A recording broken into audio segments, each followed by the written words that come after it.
Hello everyone, welcome to professional program and today we will start governance.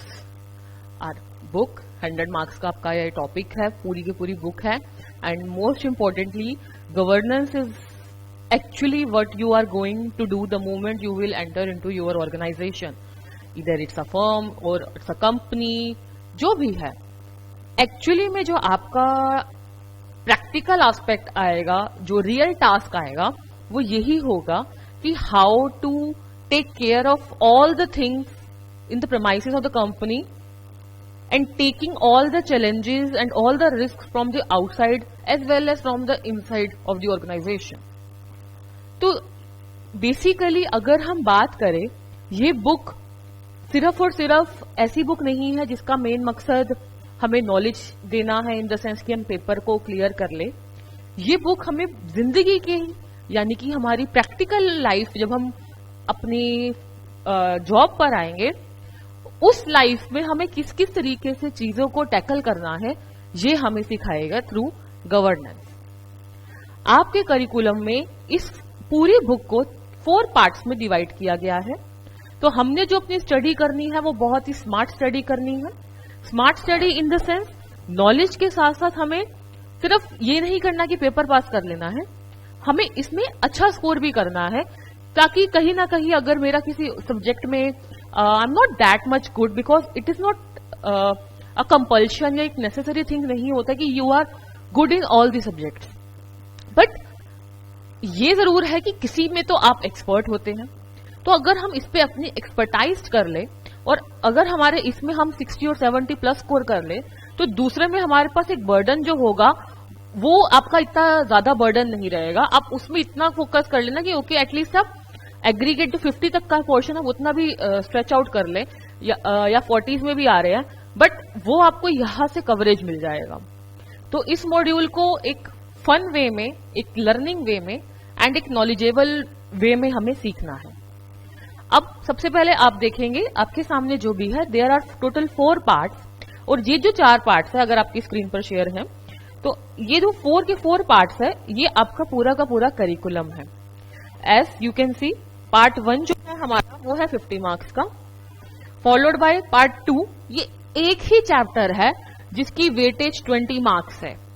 तो होता क्या है, मैं आपको एक जनरल एजम्पशन बताती हूँ स्टूडेंट्स की जो I have notice from the past few years. बच्चे क्या करते हैं, वो इस पर इतना फोकस करते हैं कि 20 मार्क्स का है, एक ही चैप्टर है 20 मार्क्स का, मैंने बहुत अच्छे से कर लिया. वो कहीं ना कहीं भूल जाते हैं कि ये भी चैप्टर्स हैं. तो इस पर आपको ओके 20 मार्क्स का है, वेरी वेल एंड गुड. आपको कुछ चीजें लर्न करनी है, कुछ अच्छे से समझनी है और उसको इनकॉर्पोरेट करके अपने आंसर में you have to write it down. Ultimately focus आपने सिर्फ 1 या 2 चैप्टर्स पे नहीं, आपको ओवरऑल नॉलेज को एनहेंस करना है और आप वो तभी एनहेंस कर पाएंगे जब आप ऑल दी पार्ट्स, जब आप सारे के सारे पार्ट्स पर फोकस करेंगे. तो हमें सिर्फ रिस्क मैनेजमेंट पर ही फोकस नहीं करना, हमारे पास कंप्लायंसेस भी है, हमारे पास एथिक्स एंड सस्टेनेबिलिटी भी है और हमारे पास जो सबसे हाईएस्ट वेटेज वाला चैप्टर है जो कि पार्ट आता है गवर्नेंस का. देखने में इतना इजी लग रहा है, अरे रिस्क मैनेजमेंट ही तो है, एथिक्स ही तो है, कर लेंगे, इजी है. बट एक्चुअली में अगर आप इतना इजी होता कर लेने के तो फिर प्रोफेशनल में इस पार्ट को ऐड ही नहीं किया जाता.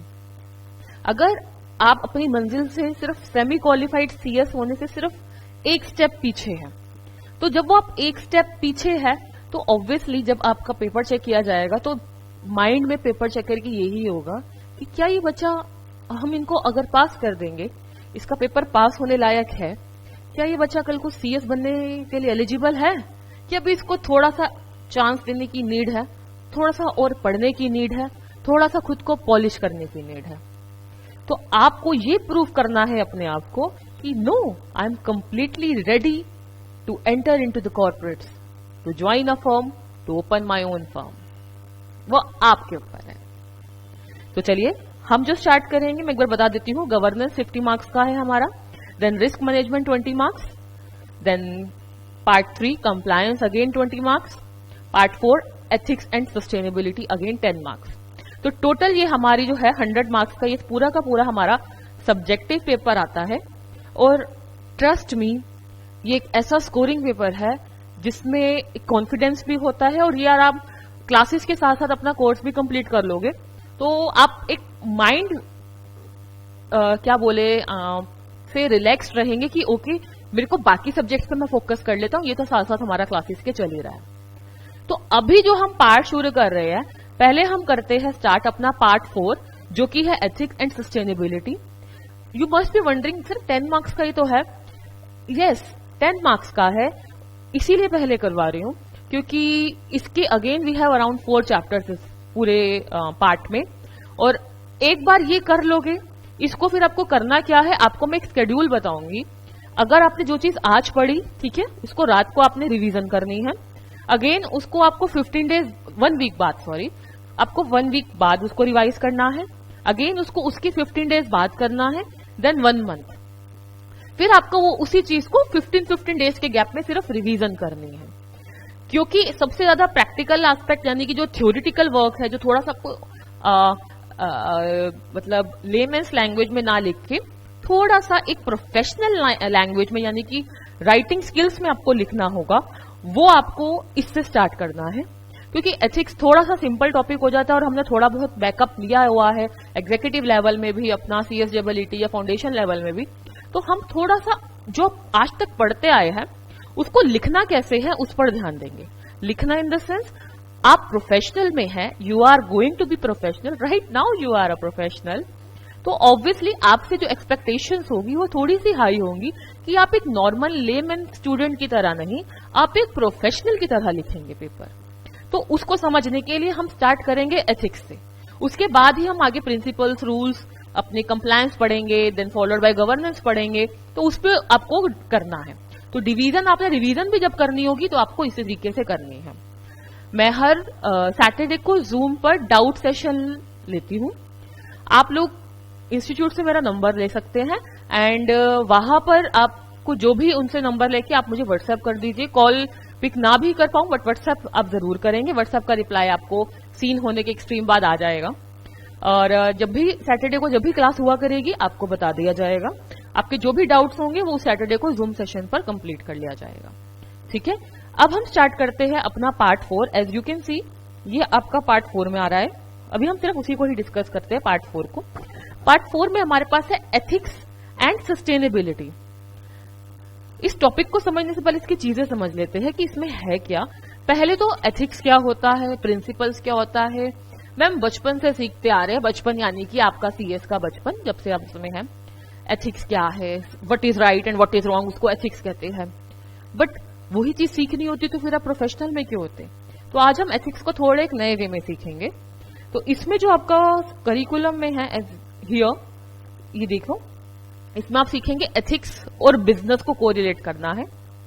उसके बाद sustainability, how to sustain, followed by model approaches to measure business sustainability, and then Indian and contemporary laws relating to anti bribery. अब यहां पर ये चीजें इसीलिए मेंशन्ड है क्योंकि एथिक्स बताता है, पहले इंडिविजुअल एथिक्स की बात करें तो इंडिविजुअल एथिक्स यानी कि क्या सही है क्या नहीं, वही वाली बात, what is right and what is wrong. अब वो क्या सही है क्या नहीं वो आपके ऊपर है, वो आपकी वैल्यूज के ऊपर है, वो आपके मोरल्स के ऊपर है। 2 बच्चे हैं, दोनों की एज ही 16 ईयर्स है, 2 पेरेंट्स है, मतलब पेरेंट्स जब बच्चे एक टेंडर एज पे होता है, जो 16 ईयर्स की एज होती है वो सबसे डेलिकेट और टेंडर एज बोली जाती है, जो एज बच्चे को लाइफ भी बना सकती है और वही एज बच्चे की लाइफ बर्बाद भी कर सकती है। तो पेरेंट्स के माइंड में हमेशा यही होता है कि हमारे बच्चे की जो कंपनी है, जो उनका फ्रेंड सर्कल है, वो ऐसा हो जो अच्छा सर्कल हो, इन द सेंस जो पढ़ने वाला हो, एंजॉय भी करते हो, लेकिन वो बच्चे पढ़ते हो, किसी गलत एक्टिविटीज में इन्वॉल्व ना हो। अब जब हम इस एज पर होते हैं, हमारे आसपास की सराउंडिंग्स में हर कोई, हमें ऐसे ऐसे लोग मिलते हैं, हमें ऐसी सराउंडिंग में मिलती है जो सिर्फ घूमना फिरना या नाइट आउट करना या क्या चीज सही नहीं है उसको उसकी तरफ ज्यादा अट्रैक्ट होना, और कुछ ऐसे होते जो सिर्फ पढ़ाई पे ध्यान दे रहे हैं, उनको दुनिया से मतलब नहीं है। तो हम ऑब्वियसली, क्योंकि हम सोशल मीडिया की जनरेशन के हैं, तो हम ऑब्वियसली दूसरी तरफ ज्यादा अट्रैक्ट होते हैं, और उस वजह से हम कहीं ना कहीं अपने मॉरल वैल्यूज को पीछे करते जा रहे हैं। हम जो हमें सिखाया गया है बचपन से, फिलहाल अपने करियर पे ध्यान दो, नहीं दे पाते। अब ये जो नहीं दे पा रहे या दे पा रहे हैं, ये उनके एथिक्स है, ये उनकी कोर वैल्यूज है। वो उस बच्चे के हाथ में है कि उसके लिए क्या सही है, कौन से फ्रेंड्स की कंपनी सही है और कौन से फ्रेंड्स की कंपनी सही नहीं है। इसी तरीके से जब the movement you will enter into the corporate, जब आप कॉर्पोरेट में एंटर कर जाओगे, ये आपके हाथ में होगा कि किस तरीके से ऑर्गेनाइजेशन को लेकर चलना है, कौन कौन से रूल्स को अप्लाई करना है, किस किस तरीके से लोगों से बात करनी है, किस किस तरीके से कहां कहां क्लाइंट से डील करनी है, बायस तो नहीं होना, टीम वर्क कैसे करवाना है, पॉलिटिक्स में इन्वॉल्व नहीं होना। ये सारी की सारी चीजें आपका एथिकल बिहेवियर बताएगा। और हमारे को जो एथिक्स सिखाए जाते हैं वो यही सिखाया जाता है, सत्यम वद धर्मम चरा। ये हमारा जो मोटो है वो एक्चुअली एथिक्स ही तो है। हमारे को बचपन से, हमारे फाउंडेशन से सिखाया जा रहा है, speak the truth, abide by the law. सिर्फ सच का साथ दीजिए और सिर्फ कानून का पालन करिए। ये हमारी एथिकल वैल्यू है। और अगर हमने लॉ को फॉलो नहीं किया तो यानी कि we are going beyond our ethics, हम अपने एथिक्स के बाहर जा रहे हैं। और जब हम अपने एथिक्स के बाहर जा रहे हैं तो जो भी हम एक्टिविटीज करेंगे वो सारी एक्टिविटीज कहलाई जाएंगी अनएथिकल। तो आपने जब भी पेपर में, अब मैं हमेशा क्लास में कुछ वर्ड्स यूज करा करूंगी and I request you all, आप उन वर्ड्स को लिख लेना। इस अपने चैप्टर बनाया, चैप्टर के अपने पर्सनल नोट्स जब बनाओगे तो उसमें चैप्टर के ऊपर जो एक पोर्शन खाली होता है अपने नोटबुक पे, यहां पर आप टाइटल डाल लेना कीवर्ड्स, या फिर आप हाफ पेज पर कीवर्ड्स रख लेना, और वो कीवर्ड्स आपके आंसर में होने चाहिए। क्योंकि जब पेपर चेकिंग होती है तो कीवर्ड्स बहुत ज्यादा इंपॉर्टेंट रोल प्ले करते हैं।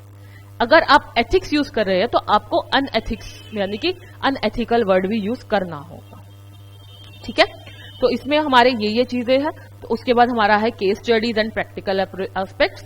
तो पहले हम स्टार्ट करेंगे एथिक्स एंड बिजनेस से।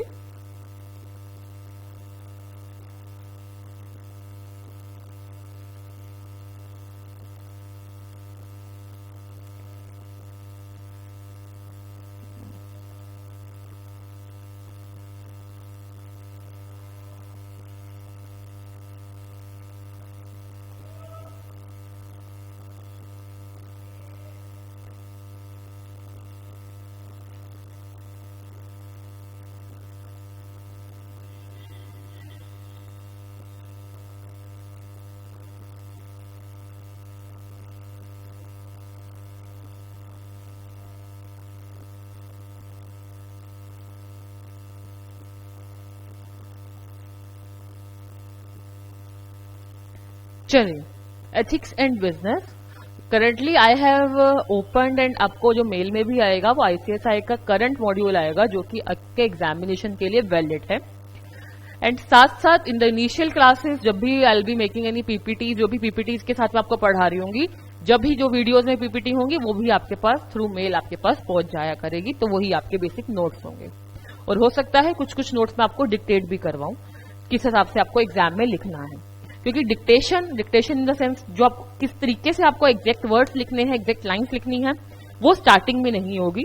वो जब आपका एक पर्टिकुलर पार्ट पूरा हो जाएगा, जब हम केसेस पर आ रहे होंगे, उस टाइम हम उसको कवर करेंगे। हम साथ साथ अभी वो नहीं कवर करेंगे। मैं पहले आपको ये चीज क्लियर करके चल रही हूँ। पहले हम कॉन्सेप्ट्स को समझेंगे, पहले हम कंटेंट को समझेंगे, पहले हम फिलॉसफी समझेंगे, आइडिया समझेंगे जो हमें बताया जा रहा है उसके पीछे। Then we will be coming to this portion, that is आपको जो हमें दुनिया को दिखाना है, यानी कि हमें जो पेपर चेकर है उसको बताना है कि I am completely ready, please check my paper and give me exemption. और शायद टॉप भी आप करें, क्योंकि उसमें कोई बड़ी बात नहीं होती। अब इस पर्टिकुलर चैप्टर में हमारे पास कौन कौन सी चीजें कवर्ड है? इसमें हमारे पास है एथिक्स एंड बिजनेस में हमारे पास है आपको जो चैप्टर का राउंड अप है वो है introduction, followed by ethics, then business ethics, क्योंकि हमें एथिक्स और बिजनेस एथिक्स को साथ में लेकर चलना है। Then organisation structure and ethics ethical dilemma, dilemma कोई नहीं बोलेगा, इसकी correct pronunciation is dilemma. Code of ethics, Indian ethos, code of conduct, advantages of business ethics and conclusion. This is the whole summary of this particular chapter. तो let's continue. तो सबसे पहले introduction तो मैंने आपको दे ही दिया है, तो अब हम मॉड्यूल से समझने की कोशिश करते हैं कि एथिक्स क्या है। तो as you can see, ethics as per Oxford dictionary, ethics means system of moral. Moral यानी कि हमारी कोर वैल्यूज। कोर वैल्यूज यानी कि हम सब जानते हैं, अगर मैं पर्सनल बात करूं, कोई भी रिलेटिव आता है तो ऑब्वियसली हम उनको ग्रीट करते हैं। हम जिस भी रिलीजन से बिलोंग करते हैं हम उनको उस तरीके से ग्रीट करते हैं, नमस्ते, सत श्री अकाल, अस्सलाम, जो भी करके आप उनको ग्रीट करते हैं। फिर हम उनको पानी पूछते हैं, हम उनको बहुत अच्छे से अपने गेस्ट की खातिरदारी करते हैं। ये हमारे संस्कार है, ये हमारे एथिक्स है। ये तो नहीं है ना कोई एनी गेस्ट कम, अरे क्यों आ गए, ये कोई तरीका थोड़ी है ऐसे बिना बात के, बिना कॉल किए आप आ गए हैं या कुछ। नो, अंदर से हम जितना मर्जी बोल ले, बट बाहर से we are not like this, और अंदर से भी हम ऐसे कभी किसी को नहीं बोलते। हाँ, एक बार लगता है कि जब एग्जाम होता है, एग्जाम के टाइम में आ जाते हैं कुछ, अपार्ट फ्रॉम दैट हमें ऐसा कुछ फील होने वाली बात नहीं है। तो अल्टीमेटली एथिक्स क्या हुआ? एक system of moral, principles, rules and conduct. तो बेसिकली ये चार चीजों से मिलकर बनना है। Repeat after me, moral, principle, followed by rules and conduct. तो ये चार आपकी ऑक्सफोर्ड डिक्शनरी में एथिक्स की डेफिनेशन है। The term ethics can commonly refer to the rules and principles that defines right and wrong. क्या चीज सही है, क्या चीज सही नहीं है। हर चैप्टर की जब भी हम पहली क्लास करेंगे तो हम उसका बेसिक समझेंगे। पहली क्लास डजंट मीन कि हम एक एक लाइन या बुक के एक एक टॉपिक को कवर कर रहे हैं। First class is only and only basics of a particular thing. उसके बाद जो उस चैप्टर से रिलेटेड, फिर हमें ज्यादा टाइम नहीं लगता चैप्टर को कंप्लीट करने में, बस बेसिक्स को एक बार क्लियर करने में टाइम लगता है। बेसिक एक बार क्लियर हो जाए तो उसके बाद कोई प्रॉब्लम नहीं है। तो आपका फिलहाल एथिक्स से रिलेटेड बेसिक क्लियर हो गया कि क्या सही है और क्या सही नहीं है। जो सही है वो एथिक्स है, वो हमारे मोरल्स है, वो हमारे रूल्स है, वो प्रिंसिपल्स है। जो सही नहीं है वो अनएथिकल है। ठीक है, ethical behaviour is accepted as right और गुड। जो चीज सही है और जो बिल्कुल अच्छी है उसको एथिकल बिहेवियर बोला जाता है। एग्जैक्टली तो अगर हम इसका अपोजिट करें, अनएथिकल का क्या हो जाएगा? What is wrong and poor, not good. यही तो हुआ। In the context of governing moral code. Governing moral code यानी कि हमारे जो मोरल्स है, हमारे जो प्रिंसिपल्स है। अभी अगर मैं आपकी बात करूं, आपका जो मोरल है वो यही है कि मुझे एग्जाम क्लियर करना है। मेरे पेरेंट्स की हार्ड एंड मनी थी, आज तक जो उन्होंने हम पर स्पेंड की है, इन्वेस्ट की है, यही लास्ट टाइम है जब वो हम पे स्पेंड कर रहे हैं। क्योंकि अब के बाद या तो हम ट्रेनिंग करेंगे या सीएस अगर आपकी ट्रेनिंग हो चुकी है, जो भी रीजन जो भी है, हमने जॉब करनी है और ये लास्ट मोमेंट है। अब मुझे अपने आप को सपोर्ट करना है, अपनी फैमिली को सपोर्ट करना है। ये आपका एथिकल बिहेवियर है, ये आपके लिए गुड है, ये आपके लिए राइट है। Same goes with your family. But अगर हमें ये हुआ, अरे देखी जाएगी, देखिए कि एग्जाम दूं या ना दूं, ट्रेनिंग देखता हूं, डमी ले ले, ये तो कंप्लीटली अनएथिकल हो जाएगा। अच्छा, जॉब कर रहे हैं तो सिर्फ अपने ऊपर खर्चा कर रहे हैं, बिल्कुल सिर्फ अपने लिए वी आर स्पेंडिंग। हम अपने लिए तो लग्जूरियस थिंग्स ला रहे हैं, घर में we are not paying even a single rupee. तो दैट वुड बी अनएथिकल। तो जो चीज सही है, what is right, that comes under the ethical code, आपका मोरल। जो नहीं है वो रॉन्ग है। Same goes with companies. If somebody is coming to you, वो आपको ब्राइब देने की कोशिश कर रहे हैं, वो कह रहे हैं प्लीज ये सर कंप्लायंस सर्टिफिकेट में आप थोड़ा सा देख लीजिएगा मैम, या सर देख लीजिएगा कुछ, और आप अगर उनको फॉलो कर रहे हैं, then your behaviour would be unethical. You are not abiding them, आप उनकी बात नहीं मान रहे, आप वही कर रहे हैं abiding the law only, then this is your behaviour and that is ethics. अगर एथिकल बिहेवियर सारे ही ना करने लगे तो हमारी कंट्री में सिर्फ स्कैम्स ही बढ़ते रहेंगे और ऐसी चीजें ही बढ़ती रहेगी जिससे मार्केट में हमारी वैल्यू डाउन होगी। इसी वजह से कंपनी का एक रिप्रेजेंटेटिव लाया गया है और उसकी वैल्यू बाकी प्रोफेशनल से अब बढ़ती जा रही है। That is you and me, that is we, and that is a CS। Ethics is the study of morality and application of reasons for taking any decision or choosing any course of action. Morality is related to norms, values, belief embedded in the social process. Morality यानी कि जो हमारी society के norms हैं, जो हमारी values है, जो हमारे बिलीफ्स है, जो हम जिन चीजों को मानते आ रहे हैं, वो मोरालिटी होता है। और एथिक्स एक्चुअली में क्या है, हम किस तरीके से अपने इस मोरल वैल्यूज को अडॉप्ट कर रहे हैं। और अगर हम इन मोरालिटी को यानी कि if we are following abiding this moral values, तो obviously we are doing right, and if we are doing right तो automatically we are being ethical. और अगर हम इन मोरल्स को नहीं मान रहे, हमारी सोसाइटी के नॉर्म्स को नहीं फॉलो कर रहे, हम रिबेल कर रहे हैं, तो obviously we are doing unethical. ये ही सिर्फ इतना सिंपल सा कॉन्सेप्ट है। तो आपको मोरालिटी समझना होगा। मोरालिटी के बाद आपको ये देखना है कि अगर हम उस मोरल वैल्यूज को फॉलो कर रहे हैं, हम सोसाइटी के नॉर्म्स को फॉलो कर रहे हैं, जो रूल्स बनाए गए हैं हम उनको फॉलो कर रहे हैं, तो ऑटोमेटिकली हम एथिकल होंगे, अदरवाइज हम अनएथिकल होंगे। Think is as simple as this. और आप जैसे जब इस लेक्चर सुन भी रहे हो, देख भी रहे हो, आप अपने नोट्स भी बनाइए and send me on WhatsApp. मैं चेक करके आपको I will reply you back. ज्यादा होगा तो मैं स्कैन करके प्रिंट आउट निकाल के जो मुझे लगेगा करेक्शन भी करनी होगी, एड ऑन करना होगा, तो I will do it that as well. और आप मुझे भेज देना personally, you can also take the classes as well. Now thus ethics related to the standard of conduct and आप किस तरीके से उस चीज को कंडक्ट कर रहे हैं, and moral judgments that differentiate right from wrong, जो बता देता है गलत से सही को। Ethics is not a natural science but a creation of human mind। ये कोई नेचुरल साइंस या एक्सपेरिमेंट बेस्ड नहीं है। एथिक्स आया कहाँ से है? अल्टीमेटली एथिक्स आया है आपसे और मुझसे, एथिक्स आया है हमारी सोसाइटी से, और हमारे आकाश से आसां से आया। It came out of our mind. For this reason it is not absolute and is open to influence time, place and situation. तो only this is what ethics is all about. तो यानी कि एथिक्स में सबसे पहले क्या आते हैं? एथिक्स में सबसे पहला आता है मोरल, ठीक है।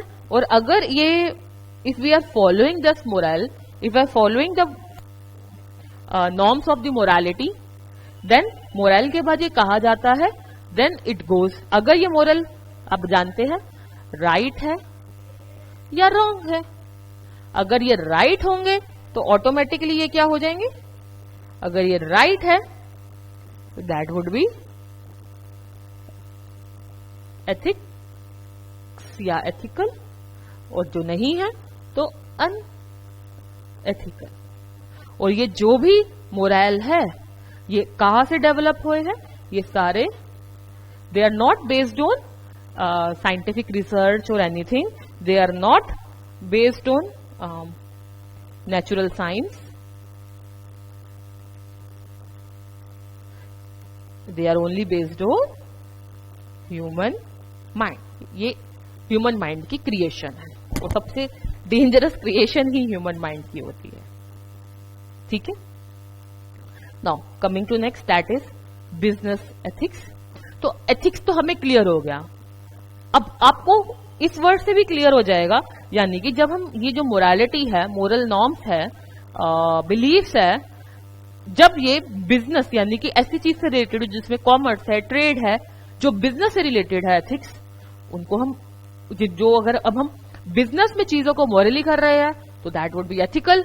If we are not doing morally that would be unethical. As simple as this. अब आपको मुश्किल नहीं पड़ेगी। तो देखें, business ethics as subject is the business situation, activities and decision where the issues of right and wrong is addressed.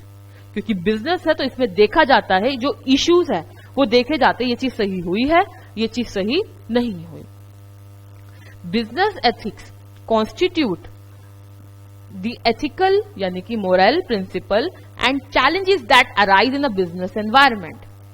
Some of the areas Related and not limited to business ethics include finance and accounting, human resource management यानी कि HRM, and sales management.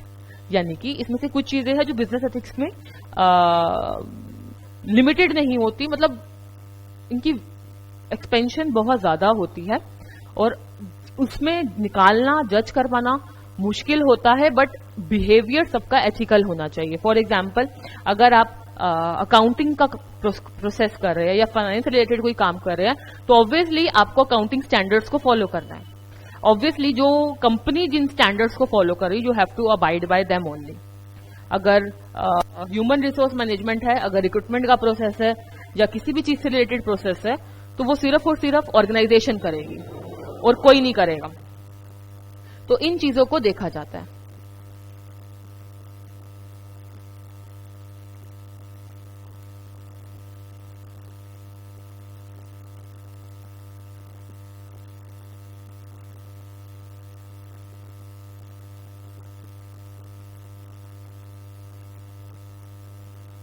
चलिए, next we have present day context and relevance of business. अब business ethics को जो आपके paper में पूछी जाएगी वो ये तरीके से पूछा जाएगा कि how can you define business ethics in today scenario. आप बिजनेस एथिक्स को आज के सिनारियो में किस तरीके से डिफाइन करेंगे. तो आपको फिलहाल आज की सिनारियो या इंडियन कॉन्टेक्स्ट, इस चीज से रिलेटेड चीजों को अपने आप को प्रिपेयर करना होगा. अभी तक जो भी हमने दो चीजें डिस्कस की वो नॉर्मल चीजें हैं, वो न्यूट्रल चीजें हैं, और वो दोनों ही इंडियन कॉन्टेक्स्ट में भी आएगी और वो टुडेज बिजनेस एनवायरनमेंट भी आएगी, वो ग्लोबली भी आएगी. तो यानी कि आपके लिए फिलहाल ये वाला पैराग्राफ थोड़ा सा ज्यादा इंपॉर्टेंट है एग्जामिनेशन पर्पस के लिए. तो देखते हैं. Present day global crisis has raised question about the legitimacy of the capitalism. Ethical failure certainly played a role. While it remains, अगर हम ethical failure की जगह हम क्या भी लिख सकते हैं, हम unethical behavior भी लिख सकते हैं. While it remains to be seen whether and how many people bluntly broke the law, there are abundant signs of various forms potentially unethical behavior. वही वाली बात आ गई. These include, अब आपको आंसर लिखना थोड़ा आना शुरू हो चुका है. This include greed, unreasonable amount of leverages. लोगों को अब सबसे बड़ी बात आती है, पहले इस चीज को समझते हैं कि हमारा बिहेवियर अनएथिकल क्यों होता है. एक एग्जाम्पल लेते हैं. आप you are running a firm, you are into practice, या आप कहीं पर भी है, कंपनी में भी है.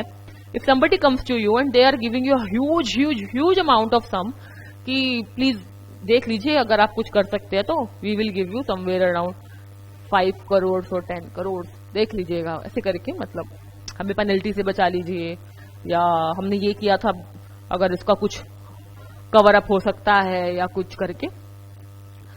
जहां आपको एक फीस मिलनी है थोड़ी बहुत, आपको एक ही बारी में एक सिर्फ साइन करने के ही 5 से 10 करोड़ रुपए मिल रहे हैं, तो कहीं ना कहीं, और शायद उस टाइम आपकी फैमिली में आपको कुछ पैसों की भी जरूरत पड़ गई. जरूरी नहीं कि आपका इरादा ऐसा हो, बट सर्कमस्टांसेस, सिचुएशंस वर्स्ट हो जाती है.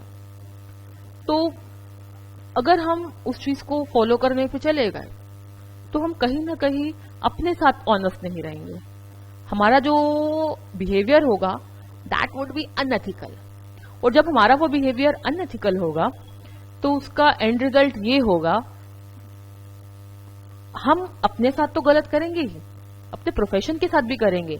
अब ये तो हटे इंडिविजुअल की बात, we will be doing wrong with the society as well. We will be doing wrong with the company, the people, all those people who are associated with them. और हम पूरी की पूरी मार्केट के साथ गलत करेंगे, पूरी इकोनॉमी के साथ गलत करेंगे. और यही हमें सिखाया जा रहा है कि आपने कभी भी ना गलत होने देना है ना करना है, तो आपका बिहेवियर अनएथिकल नहीं रहेगा. तो रीजंस क्या होते हैं अनएथिकल बिहेवियर के? वो रीजंस है ये ग्रीड, लालच, कूट कूट के भरा लोगों में, unreason amount of leverages, subtle forms of corruptions,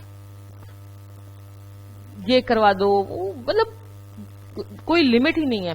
complex financial instruments that no one really understood, and herd यानी कि झुंड, झुंड इन द सेंस, अपने you must have seen sheep का हर्ट चल के जा रहा होता है, आगे जो उनका ओनर होता है उसने एक शिप को या तो वो स्टिक से मार रहा था या एक शिप का ना उसने ईयर पकड़ के उसको शिप को पुल करता हुआ खींचता जा रहा होता है, बाकी की सारी जो शिप्स होती है, भेड़े होती हैं, वो उसके पीछे चल रही होती है, जिसको हम हिंदी में बोलते हैं प्रॉपरली लकोक्ति, यानी कि आपका वो आता है हमारा प्रोवर्ब, यानी कि इसमें हम बोलते हैं भेड़ चाल।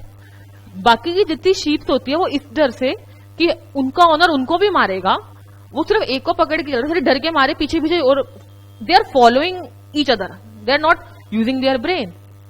और एक्चुअली में हम लोग भी अपने अनएथिकल बिहेवियर के लिए कहीं ना कहीं इस हर्ड का पार्ट बनते जा रहे हैं। Stand out from the crowd, stand out from everyone, ये हमारा बिहेवियर होना चाहिए। Fail to exercise unheard behavior where people just followed along and failed to exercise independent judgment. और ethics तभी होता है when we are actually doing independent judgment, कोई हमें forcefully हमसे कुछ नहीं करवा रहा हो, ठीक है।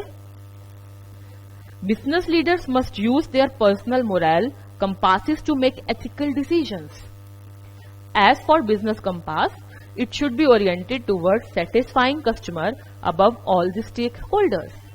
That is the orientation that allows the greatest competitive success and profitability. तो बस इतना पोर्शन ही था जो मुझे बुक से आपको एक एक लाइन करके बताना था, क्योंकि ये सारा चीजें बहुत ज्यादा इंपॉर्टेंट है। आपका फिलहाल आज की क्लास में इतना क्लियर हो गया है कि एथिक्स क्या है, एथिक्स में मोरल्स क्या है, बिलीव्स क्या है, और एथिक्स की जर्नी तक कैसे पहुंचा जाता है, और एथिक्स को हम बिजनेस एथिक्स से किस तरीके से कोरिलेट करेंगे।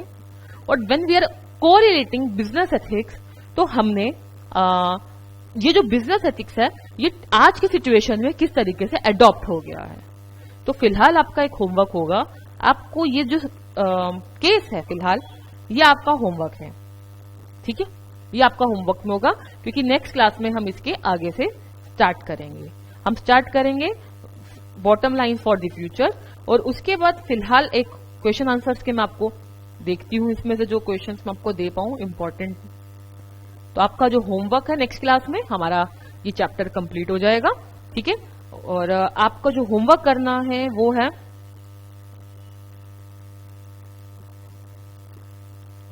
ओके, तो बुक में ही कंप्लीट नहीं है।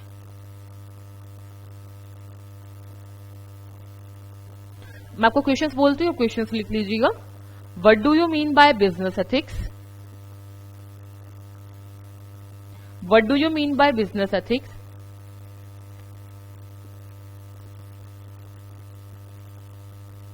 उसके बाद फुल स्टॉप, नेक्स्ट क्वेश्चन लिखिए। Business ethics is a form of business ethics is a form of applied ethics. Business ethics is a form of applied ethics. Full stop.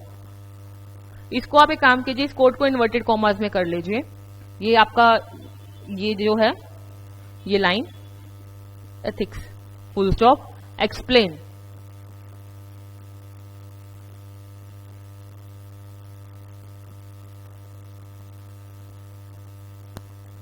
Explain.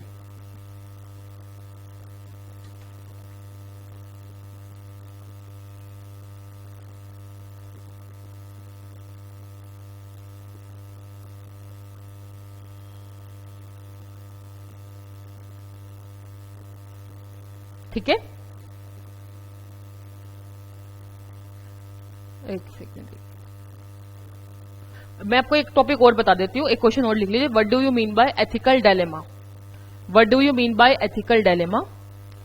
Dilemma को तो हम हिंदी में जो प्रॉपर बोलते हैं वो बोलते हैं दुविधा। तो एथिकल डायलेमा क्या होता है? When you are in a situation where you are confused, the confusion is that कि क्या चीज सही है मेरे लिए और क्या चीज नहीं है। या कभी कभी हम ऐसी सिचुएशन में आते हैं जो दोनों ही कंडीशन हमारे लिए वर्स्ट होती है, या दोनों ही कंडीशन हमारे लिए सुपर डुपर परफेक्ट होती है। तो हम कौन से ऑल्टरनेटिव को सिलेक्ट करें? पहला केस लेते हैं, अगर हमारे पास दोनों ही कंडीशन वर्स है तो हम उस कंडीशन को लेंगे जो जिसका इम्पैक्ट कम पड़े। और ऐसे ही ऑब्वियसली जब दोनों कंडीशन बहुत अच्छी है तो हम उस कंडीशन को सिलेक्ट करेंगे जिसका एंड रिजल्ट हमें ज्यादा अच्छा मिलेगा। तो डायलेमा एक्चुअली में होता है एक कंफ्यूजन कि क्या सही है क्या सही नहीं है, और उसको किस तरीके से ओवरकम करना, कंफ्यूजन को ओवरकम करना ही तो मेन चीज है। तो पहले डायलेमा समझते हैं। Dilemma is a situation that requires a choice between options. आपके पास जो भी ऑप्शंस होते हैं उसमें चॉइस करनी होती है, जो मैंने आपको बताया ही है। क्योंकि हम चॉइस तभी कर पाते हैं when our mind is able to do a comparison. अगर आपका माइंड एनालिसिस बहुत अच्छे से करता है तभी आप उसको अच्छे से कर पाएंगे। दैट आर और सीम्स इक्वली अनफेवरेबल। कभी कभी लगता है कि दोनों ही चीजें अनफेवरेबल है और दोनों ही चीजें इंपॉर्टेंट है, और mutually exclusive. By definition an ethical dilemma involves the need to choose from among two और more morally accepted course of action when one choice prevents selecting the other.